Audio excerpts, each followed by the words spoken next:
Ce mercredi 7 décembre 2022, Benjamin Biolay était convié sur le plateau de Quotidien. L'occasion pour le chanteur de réagir à différents sujets de l'actualité, notamment la Coupe du Monde au Qatar. Boycott ou non boycott? C'est un événement majeur de l'année 2022. Depuis le dimanche 20 novembre 2022, les caméras du monde entier sont tournées vers le Qatar. La 22e édition de la Coupe du Monde, organisée par la FIFA, est en cours et mobilise de nombreux supporters. Elle se terminera le dimanche 18 décembre 2022. Un événement complexe à suivre en raison des enjeux politiques et sociétaux. Quoi qu'il en soit, la France a réussi à atteindre les quarts de finale.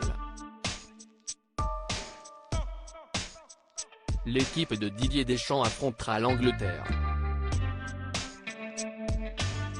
De nombreuses personnalités se sont exprimées sur l'éventualité d'un boycott de la Coupe du Monde au Qatar.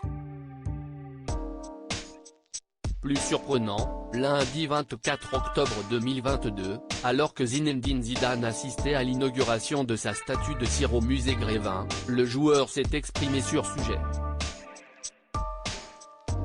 Je pense qu'il faut laisser la polémique de côté et laisser la place au jeu et la place à la Coupe du Monde.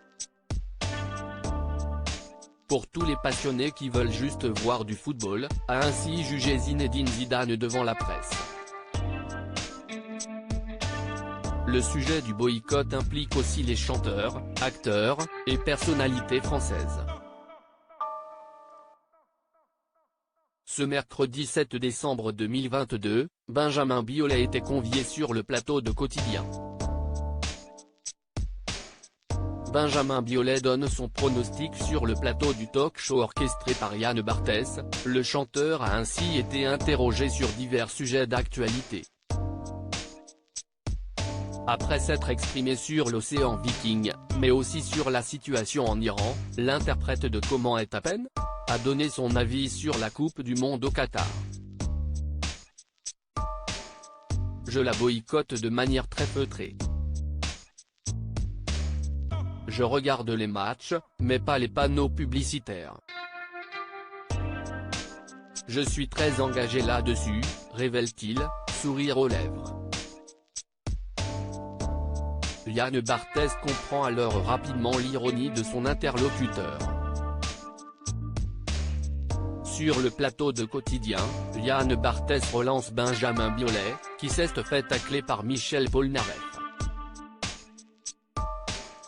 Je regarde les matchs de la Coupe du Monde mais quand il y a le sempiternel plan sur Giovanni Vincenzo Infantino, le patron de la FIFA, note de la rédaction, je me cache les yeux, confesse-t-il, avant de rajouter que Dayo Upamecano est l'un de ses joueurs préférés.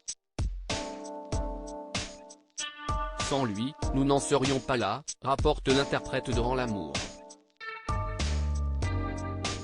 Pour conclure le sujet, Yann Barthès lui demande ce qu'il fera le samedi 10 décembre à 20h.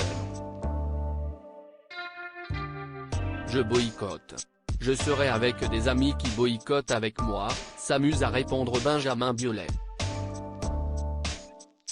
Son pronostic, 2-1 pour la France contre l'Angleterre.